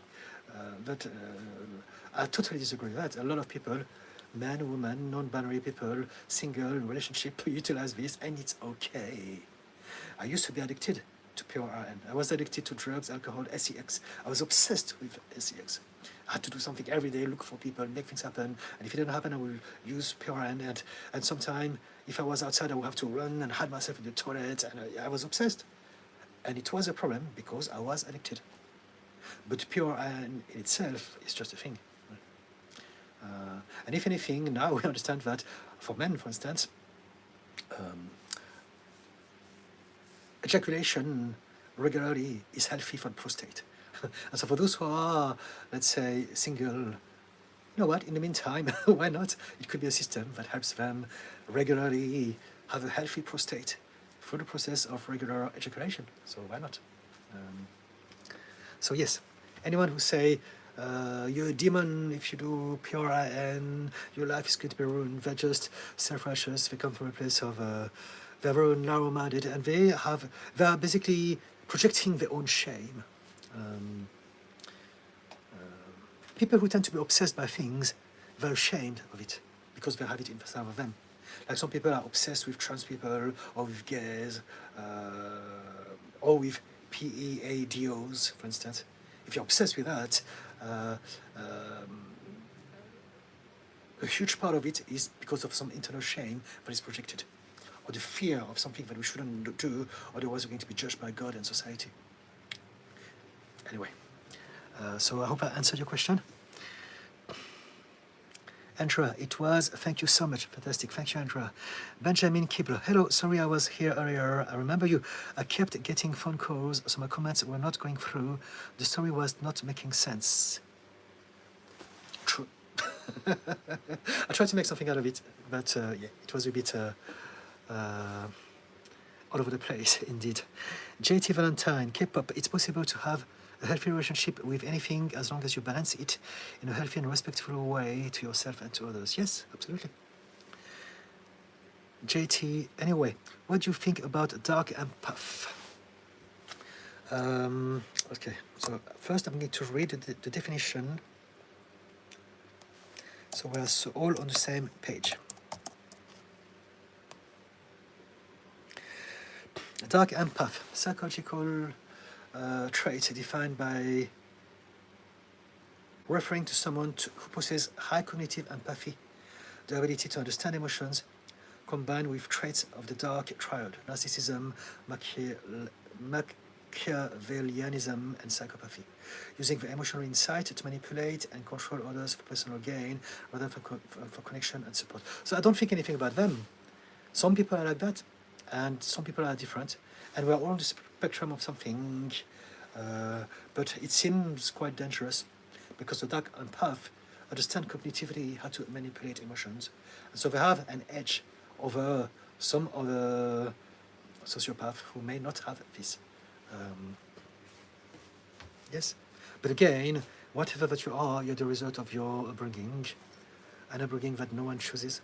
And so we don't want to judge people. We want to have an awareness of people so that we can protect ourselves. If we meet any, we can set boundaries, we can see them coming, we can keep away from them, but we don't need to judge them or to be scared of them. They exist. They are in the world. And I was saying this in one of my posts. The problem is not that there are sociopath or narcissistic people or psychopaths in the world. The problem is that they are running the world. That's the problem. because they're very good at getting this happen, they're getting to the top, and this is why we are living in the state that we are in this world. Benjamin, my mother is 50 years old. Ah, okay, so it was your mum. She's depressed and says she's suicidal. She has a therapist and has been to a place where they take care of people with mental health. She has tried medications. Okay. So she's doing something, right? There's more to come. JT Valentine, and have you drank water in the last hour? No, I haven't. You're right. But I have a cup of coffee. I'll drink more before and after. Because I'm doing the live, and so, but you're right, I do forget because of ADHD. Thank you for reminding me. It's important to stay hydrated. Yes, indeed, I agree with you. And you said your therapist or something told you it's important. It's not my therapist told me, I know, it's a basic, we should stay hydrated. But I think what you mean is that because I know that I have ADHD, I know that I also forget about drinking water, maybe more than people who don't have ADHD. So, fluid.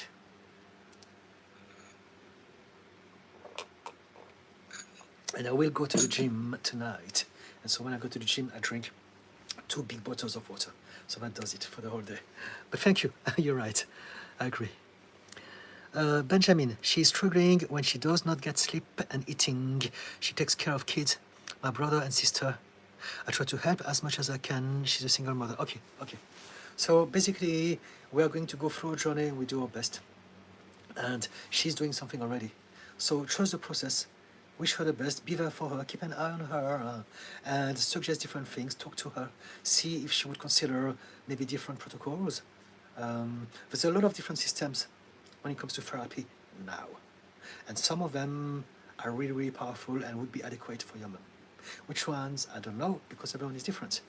And so the system that I use is called RTT, and we address things from the subconscious mind, and we can absolutely address depression or any of those things with a great deal of success. But it depends on the case, it depends on if there's a connection between the therapist and the person, and if it's the sort of system that will work for them, right? The other stuff, there's EMDR, it's for you and your mom to look out and find out what are the things that she could do to enhance her life. So there's stuff to do with lifestyle, but you're saying that she's looking after 2 kids and she's depressed, so probably there's already a lot. I would have to speak to her. I can't do this, talking to you, to her, to the. What I'd say is that you can get her to do the research about more solutions, ways to make her feel better about herself. Or you can do it yourself and then tell her about what you have come across, what you've learned, so we can help her. But she seems to be already on a journey. So she started, and she needs to realize, and you all need to realize that it's a journey. And so it's not like we're going to either find the thing that is going to change us or not. As long as you're on that journey, it's okay. The healing may not happen straight away. The changes may not be obvious. The feeling may still be of disempowerment, helplessness, sadness, or anxiety. But as long as we're on that journey, that is all that matters. And she is on that journey. She's looked after. And so focus on the progress, focus on the journey, focus on growing your mind, expanding your understanding of what is around and what you can add into her life. Maybe there are things that she can do to feel better about herself. Maybe she can do some breathing meditation, learn how to breathe mindfully.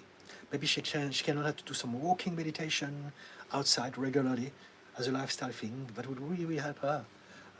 Maybe she can learn how to do some somatic exercises. Maybe she can do things that she enjoys, reconnect with, I don't know, drawing, singing, things that she may liked when she was younger and she forgot to do. Whatever it is, you can implement a lot of little things like that. And so this is lifestyle, but this is also therapy. Maybe you can read some books, find some people who can help her in different ways. There are therapies out there, such as the one that I do, that are transformative. It's not like talking therapy. We address subconscious triggers, so it's about how people feel. So maybe you want to delve into that and explore what is out there and what could work for her, right?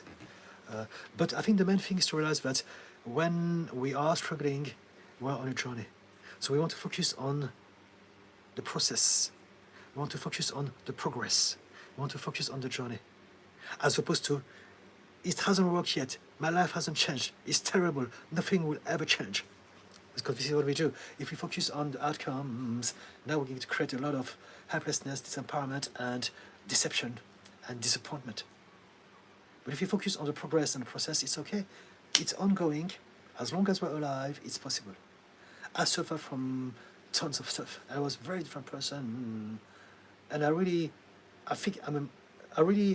sometimes think of my past and I forget about this because I've changed a long time ago. But it's nothing short of a miracle that despite everything that I've been through, I'm where I am now. And I do this with my clients, and a lot of people experience this in many different ways, and so it's possible. Tell your mom and remind yourself that whatever is happening now is only happening now, and even if it's happened forever, it doesn't mean that it will keep happening forever. We can't change things. Life is there for us to experience it, and anything is possible as long as we're alive. Again, everything is possible, nothing is guaranteed, but everything is possible.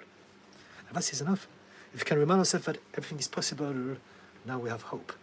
And hope is the one thing that keeps us alive and allows all possibilities over time. So yes, Benjamin.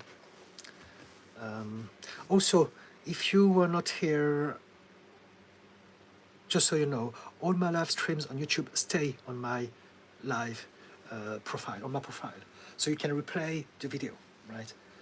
All the lives are on my profile. You click video section, it's all there. So if you ask me anything, you can always retrieve information by replaying those videos. Yeah. Lakshya Mathur, Namaste Didi.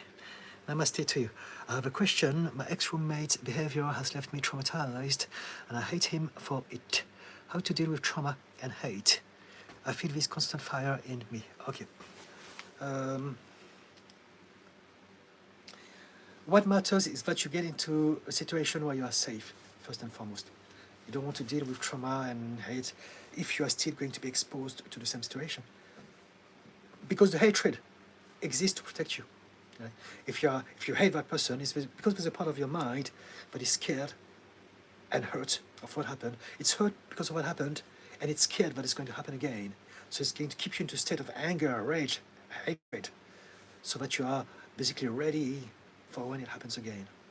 So make sure that you're taking some measures to keep yourself safe from that roommate if they traumatize you. How to deal with the trauma? Yes, first you need to feel safe. So you need to make sure that your environment is safe. And then, once you have done this, you want to regulate your nervous system. You want to remind yourself, I'm safe now. I don't need to have anger, or anxiety, or overthinking, ruminating. I don't need to think about it anymore because it's gone. And if it happens again, I have a system. I can deal with that. And so basically, learn how to realize that whatever that you feel is a system that is there to protect you from the bad stuff that happened to you. But if you can first create a safe space, and then remind yourself, if it happens again, I can deal with that. Then over time, you don't need the fear, you don't need the anxiety, and you don't need the anger and the hatred anymore. Because you know that if it happens again, you're going to take an action that will fix that situation. There's no need for hatred. There's no need for fear. But of course, it's a journey, and for me, what it's telling me is that if you are reacting like this to a situation, it's because you have been traumatized in the past, and that person has reactivated some old wounds inside of you. When we suffer from things, it's not because they hurt us just. It's also because very often we have some wounds that are still unhealed inside of us. So now they are poking their fingers inside of it and reactivating it. We suffer because we haven't healed our original wounds. And so anger is one of those things that we have to protect us out of the fear. But if we can fix those wounds and realize, I don't need to have fear anymore. Now I'm a grown-up, now I have intelligence, now I know what to do, I have a coping mechanism, I have a system, I know how to deal with that situation if it happens again. Now, when you fully accept this and you put it into practice, then your mind knows that, I don't need to feel bad because I can do this. I have my intelligence now. And so, yeah. But then again, we are all vastly different. So if you want to tell me more about yourself, we can explore in more depth specifically for you if you want. But my first answer, just based on what you've written, would be create a safe space for you. And then realize that the hatred and anger is just a system that wants you to stay alert. But if you know how to deal with that, you don't need to stay in that state. Does it help? Martin Tin, what are your wisdom based on? Is it Buddhism? It's a little bit of everything. There's some element of Buddhism, there's some element of Taoism, there's some element of my own experience as a human being and how I have observed things over the years. There's some element of what I understand of human psychology, being a therapist and a coach myself, and doing it professionally every day for years, has really expanded my understanding of the human condition, the human nature, and also all the work that I do to become better at what I do. So I need to read, I need to understand psychology a lot to be optimal at what I do. And so psychology, spirituality, all those things, they work together. Understanding people and understanding how to zoom out and see the bigger picture. And so this is spirituality. Are the two things that allow healing and growth for everyone. And this is what I am passionate and obsessed about. So yeah.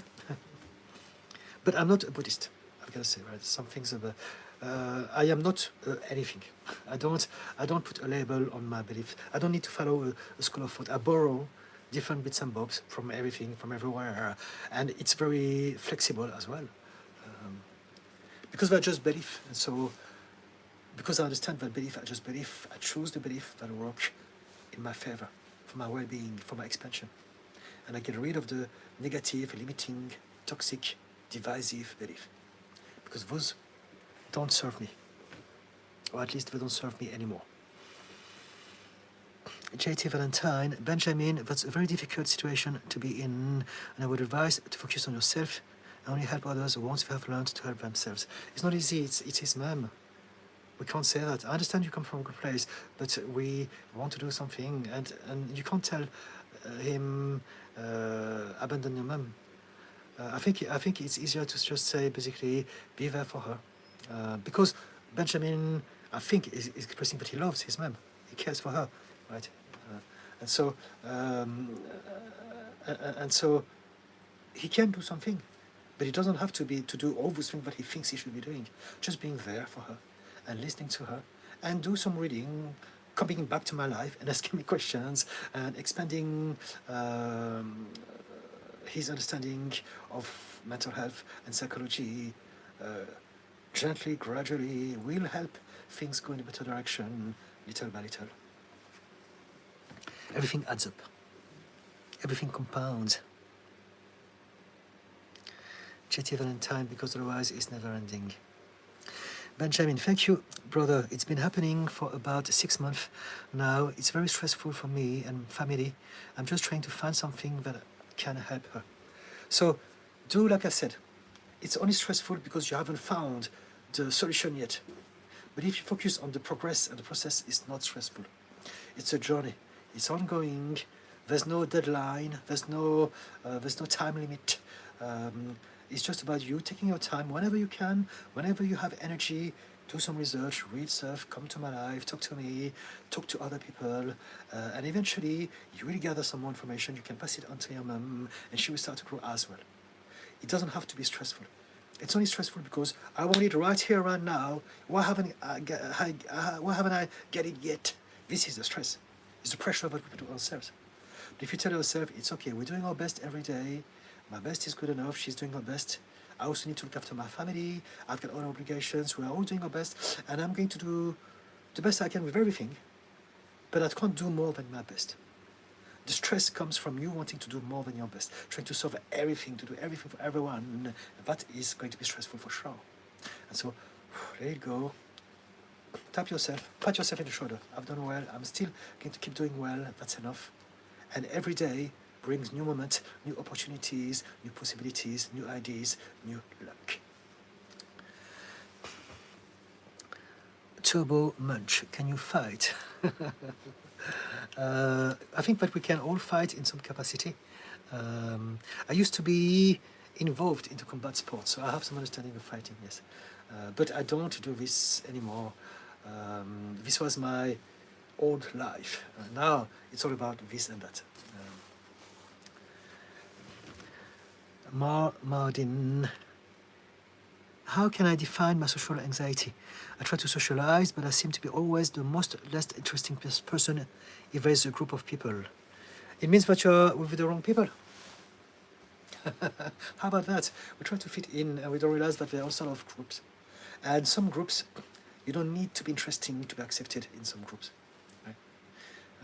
Now if you're at work, maybe also there's self-acceptance. Maybe you may want to accept, I am not the most interesting because I'm not superficial, because I don't care about those things. So it's not a bad thing, necessarily. Change the way that you look at yourself, right? We feel that people should be successful, they should behave like that, and you can be either a winner or a loser. And it's not like that. We're all different. So you can accept yourself. You can tell yourself, you know what, I'm not the most interesting, but I don't have to. I'm myself, I'm happy with myself, and I know that the right people will see me, and those are the people that matter to me. I don't need to be popular, I don't need to be famous, I don't need to be charismatic, I can be just me. Now, if you really want to be that, it is possible as well. You can learn how to let go of whatever belief that you have about yourself that is holding you back into that place of low confidence. If you don't have any charisma about yourself and you want to have it, you can find out which part of yourself is holding you back if it's important to you. But it doesn't have always to be like that. And that's why I said, you can accept yourself. You can hang out with different people. There are some people who may be like you. People are more maybe reserved, maybe are more economical of their words, and they connect through different activities and things that you share in common. But you don't need to compete against each other, to hold the trophy of who's the most charismatic, the most interesting, the most funny, the most popular. And so change the group, or change how you see yourself, or change your personality. 3 options. And if you have social anxiety, there's something that I don't always remember to mention, is that a lot of us who have social anxiety, we have it because we are neurodivergent. Our brain is different and we don't understand society. We don't understand the rules, the norms of society, and so that would create social anxiety. If we are constantly exposing ourselves in a world that makes no sense to us and that we know has expectations of us. And so that's a different way to address social anxiety, is to realize, this is it. The problem is not me. The problem is that I'm not in a world that understands me and that I understand. So you can choose a different place, different world, different group of people. Or you can choose to take it with a pinch of salt. It doesn't matter. I'm safe. Whatever I used to think about people judging me, you can work on that. You can change how you feel and how you think of things. Social anxiety is the thought that people are always watching you and they know your darkest secrets and they're waiting for their first opportunity to expose you in front of everyone and humiliate you and shame you. It's those sort of things that we think when we have social anxiety. Some of us will have trauma. So when that's the case, we want to address that. We want to realize that I have social anxiety because something happened to me. But now, is it happening now? No.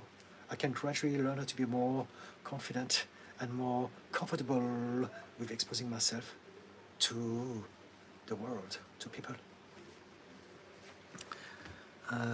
So you don't need to define your social anxiety more.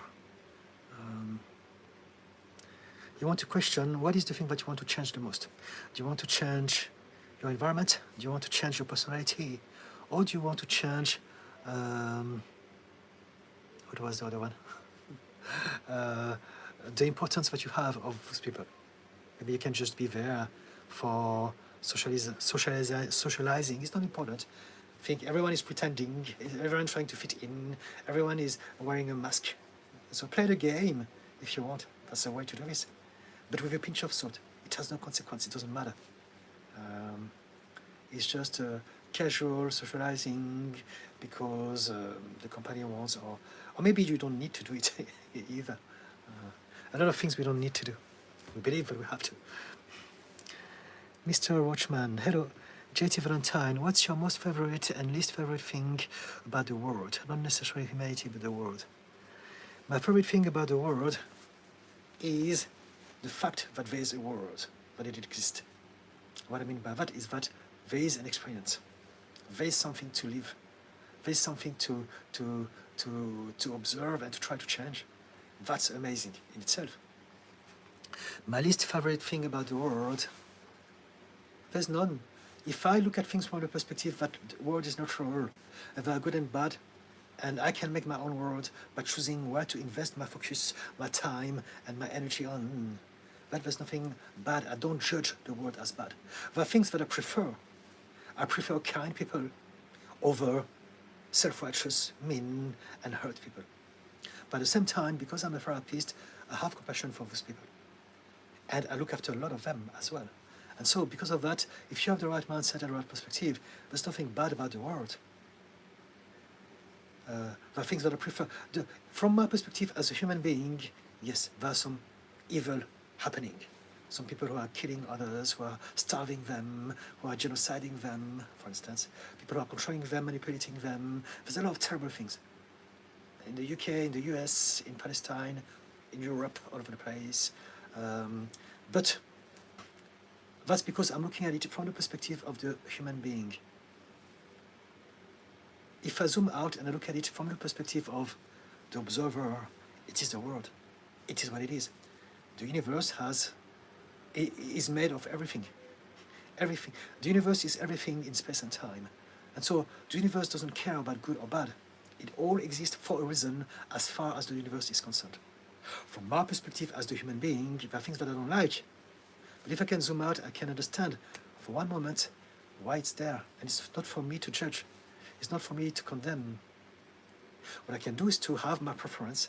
And then, thanks to that preference, I can choose to direct my energy, my time, and my focus on the things that matter to me, on the things that I want to change, on the things that I can do.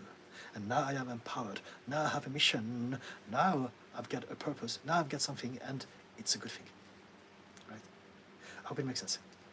If everything was fine, it would be a boring life. Nothing would happen. Everything is about contrast. And so for good things to happen, there's got to be bad things. It doesn't mean that we want to glorify bad things, but we want to give the bad things what they deserve.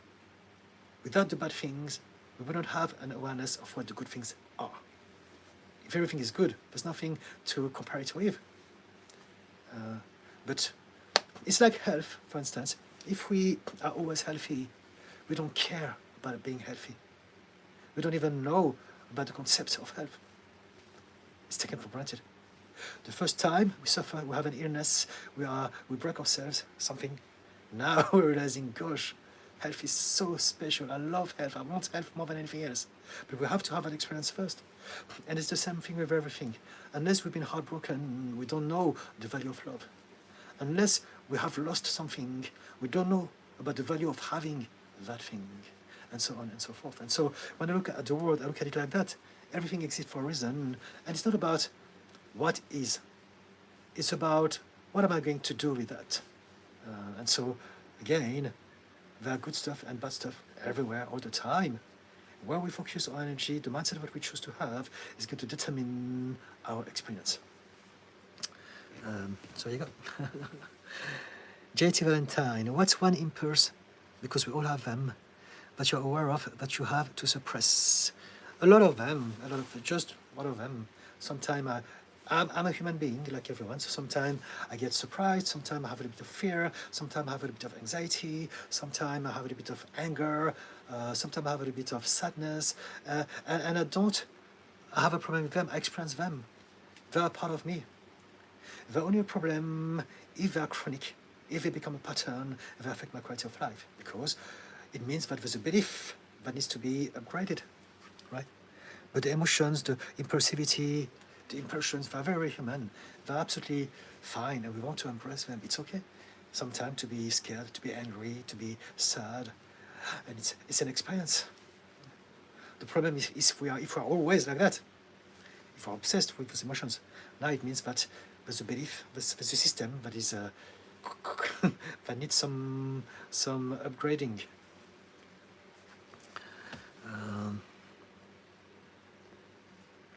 JT Valentine, and how do you do that? So yes, you address your belief. So it depends. How do you? So as I said, you don't want to suppress your impulses. You want to understand them. You want to read them, and then you want to grow and learn from them. How? It depends. You have to give me something specific for this conversation to be heard. You have to give me an example, right? A belief or some patterns of reactions that you may have. JT Valentine, what is one bad thing that happened to you that you believe made you a better person on the other side of whatever you went through? Everything. Everything. I've got a list. Thousands of things all my life and more. Everything, again, with the right mindset, everything is a lesson. And so because I had a terrible start in life, I had a lot of lessons to go through, and it sucked by then. It sucked for 38 years of my life. But eventually, when you change, it becomes a blessing in disguise. You realize that you've been offered the seat at a university of life that is very exclusive, that nobody gets to learn from. And so, yes, all the things that happened to me made me a better person. Every single one thing that happened to me, because things that happen to us, they can either make us a better person or we stay the same. Actually, no, we can be a worse person. We can be more hurt. But because I have understood that, now I generally embrace everything that happened to me as a blessing in disguise. It's happening for me. It's for me. It's for me to grow from. Why? I don't know yet. I'm going to find out. I'm going to find out why it is happening for me. I want to find out why that ordeal, that problem, the situation is happening for me. So now when we do this, we're feeling good. It's happening for me, and I can grow from it. Even the things that are painful, that are horrible, that are stressful, that are fearful, that are scary, it's absolutely possible to change over time our perspective and to eventually realize, okay, it's happening again, it's okay. It was always meant to happen. Life is made of ups and downs. There's nothing we can do about it. And so now it's one of those moments. So now, why is it happening for me? How can I make it better? What can I learn from that? How can I grow from that? What is the one positive thing that I can take away from that ordeal, from that situation, from that hurt? And now, that helps us deal with the situation and grow as a better human being. And not suffer that moment. And also then benefit from the experience as opposed to getting worse out of it. Thank you for the questions, JT Valentine. Another one from JT Valentine. If you had to pick one experience for everyone to have at least once in their life, obviously different for each person, but the same roughly experience for everyone to have, experience would that be? Okay, so what would be the experience that we recommend for everyone to have? That would be the experience of empathy and compassion. It is an experience, and we are not all presented with an opportunity. We don't even know that it exists for a lot of us, but it is an experience that is life-changing.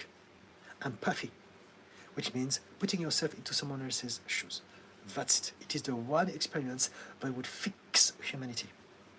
Because the only reason there is evil is because some people dehumanize individuals or group of people. So the moment we think that someone is an animal or someone deserves the death sentence, we have dehumanized them. They're no longer human beings. They're no longer one of us. We can do whatever we want to them. We can starve them to death, we can bomb them, we can kill them, we can lynch them, we can hang them on a tree, we can do all sorts of things. And it happens every day in this world, only because people have dehumanized them. If they could still see the human, they would never do that, because they would see their brothers, their sisters, their siblings in them. They receive themselves. Right? And so what is the antidote to dehumanization? Empathy. Instead of seeing things from your perspective of fear, ignorance, hatred, step into their shoes and try to ask yourself, why are they behaving like that? What happened to them? Let me try to see and feel how it is to see and feel from their point of view. And if we can do this, there will be never any dehumanization and evil left. That's it.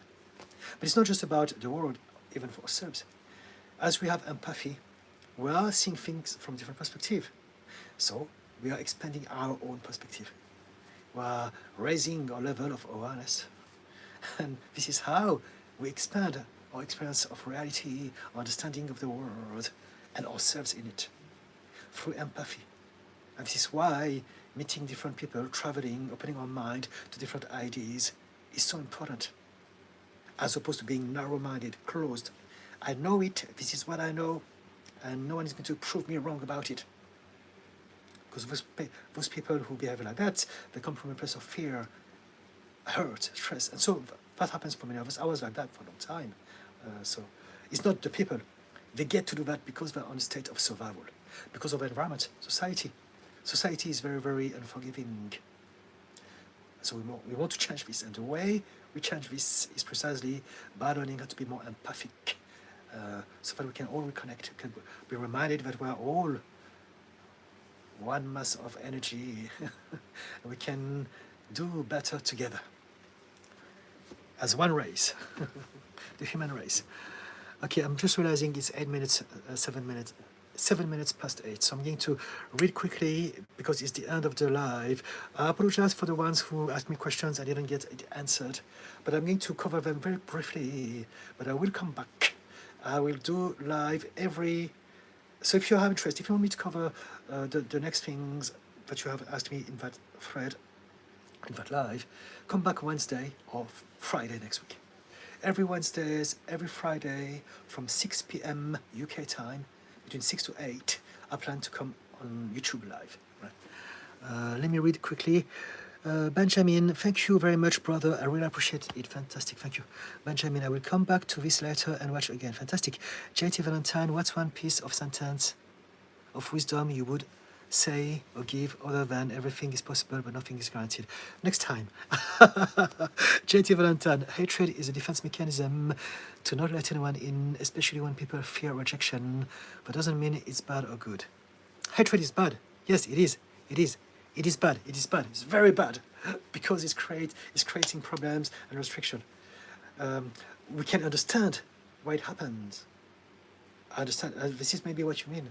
We understand that hatred exists for a reason, but it is bad because hatred is born from disgust and ignorance and protection, and it creates dehumanization and evil. So it is absolutely very, very bad. But I understand. But what you mean is that there's a reason it exists, and if we can understand hatred, then it's easier. We don't want... People are not bad. People do or think or say things that are bad. Maybe that's what you meant, in which case I do agree with that. 100%. K-pop, what would you say your soul would be most grateful to have learned about life through the human experience of being gay? Next time. JT Valentine, one piece of advice is you can't control other people's thoughts, what they believe, no matter how hard you try, and sometimes you will never be enough for people, no matter how hard you try. Okay? So don't try and change others, just try and become better every day. Benjamin, thank you, brother. I came back and found you still talking. I really appreciate this so much. Thank you. I will save this video and watch the entire explanation. Thank you. Fantastic. JT Valentine, what's your favorite book? On that shelf? Nice glasses, by the way. Next time. Ma, abnormal appeal. I like how you talk, bro. Thank you. Mar, thank you for your advice. I guess you got it on point. I always try to match the charisma and be as interesting. Maybe I should really accept the person that I am. The group are actually my best friends. Okay. JT, when you said there's nothing bad about the world, why don't you say war is bad? Next time. And I think I covered it already in some capacity. Original, mean girl, amazing timing, thank you. Artful intelligence, my anxiety got crazy bad when I was diagnosed with AFIB.